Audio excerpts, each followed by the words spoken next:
BRS అనేది ఒక private limited company అని కాంగ్రెస్ నాయకులు డీసీబీ చైర్మన్ అడ్డి భోజారెడ్డి ఘాటైన విమర్శలు చేశారు. కంపెనీ ఓనర్ దొర చెప్పినట్లుగా నడుచుకోవడమే మీ పని తప్ప మీరంటూ చేసేదేమీ లేదని విమర్శించారు. ప్రజాపాలనలో ఒక జిల్లా ఇన్ఛార్జి మంత్రిగా ప్రజల సమస్యలను అధికార యంత్రాంగ పనితీరును సమీక్షించేందుకు వచ్చిన మంత్రి పర్యటన తీవ్ర నిరాశను మిగిల్చిందని విమర్శించిన మాజీ మంత్రి జోగు రామన్న గతంలో జిల్లాకు ఏం ఒరగబెట్టారో చెప్పాలని ప్రశ్నించారు. ఆదివారం కంది శ్రీనివాసరెడ్డి క్యాంపు కార్యాలయంలో మీడియాతో మాట్లాడుతూ మాజీ మంత్రి జోగు రామన్న వ్యాఖ్యలకు కౌంటర్గా బీఆర్ఎస్ పార్టీని ఉద్దేశించి ఘాటుగా విమర్శలు చేశారు.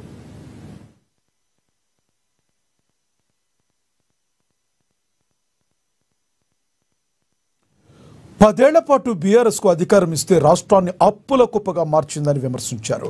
మీ అభివృద్ధి గురించి మాత్రమే ఆలోచించారు, కానీ ప్రజల గురించి ఏమాత్రం పట్టించుకోలేదని దుయ్యబట్టారు.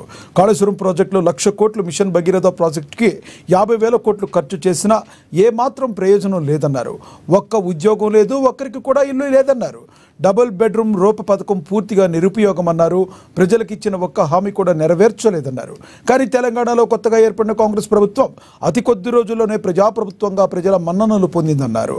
6 గ్యారంటీల అమలుతో పాటుగా 60,000 ఉద్యోగాలు ఇచ్చిన ఘనత CM Revanth Reddy ప్రభుత్వానిదన్నారు.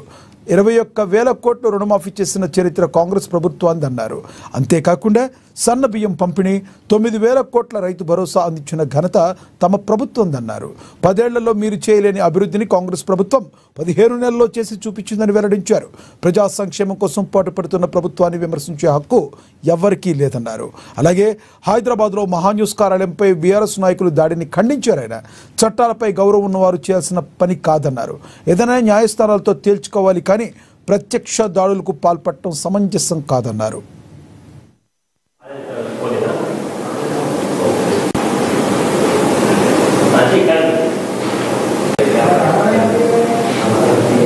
BRS party రాష్ట్ర నాయకులు కానీ జిల్లా నాయకులు కానీ మొన్న మా మంత్రి గారు, రాష్ట్ర మంత్రివర్యులు పెద్దలు జూపల్లి కృష్ణారావు గారు ఇన్ఛార్జ్ బాధ్యతలు తీసుకున్న తర్వాత ఉమ్మడి జిల్లా 4 కలెక్టర్, 4 ఎస్పీలతోని ఉమ్మడి జిల్లా అధికారులతోని ఒక రివ్యూ పెట్టుకోవడం జరిగింది. ఆ సందర్భంగా కొన్ని అభివృద్ధి కార్యక్రమాల్లో పాలు పంచుకోవడం జరిగింది. కానీ బీఆర్ఎస్ పార్టీ రాష్ట్ర నాయకులకు, జిల్లా నాయకులకు మంత్రులు వస్తాపోతా ఉన్నారు, అభివృద్ధి అవుతా ఉన్నదని చెప్పి కడుపు నొప్పి లేచింది. కడుపు నొప్పి, కడుపు మంట.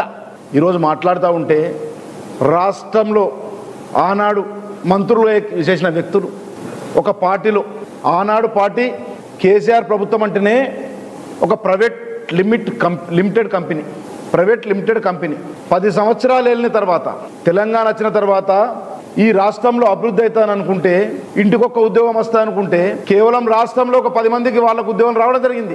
జిల్లాలో కొందరికి వీళ్ళకు ఉద్యోగం రావడం జరిగింది. ఇంకా ఉద్యోగాలు వచ్చిన తర్వాత కూడా ఇంకా మీకు బీఆర్ఎస్ పార్టీ నాయకులకు, టీఆర్ఎస్ పార్టీ నాయకులకు కడుపు నొప్పి ఎందుకు, కడుపు మంట ఎందుకు అని చెప్పి మేము అడుగుతా ఉన్నాం.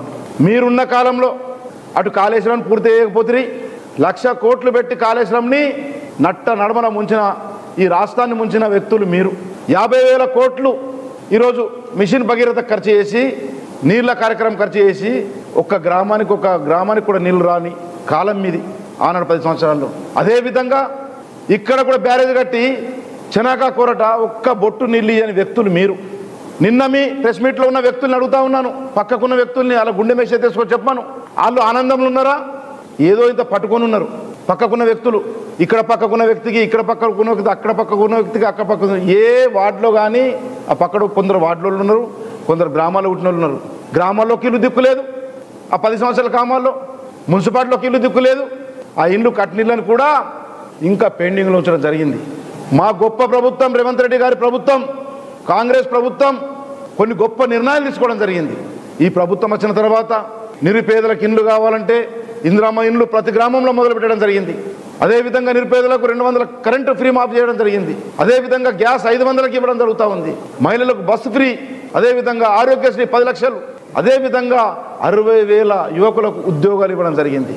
అంటే ఈ 18 మాసాల్లో గిన్ని వేసినాం. రైతులకు 21,000 కోట్లు ఒకటే రుణం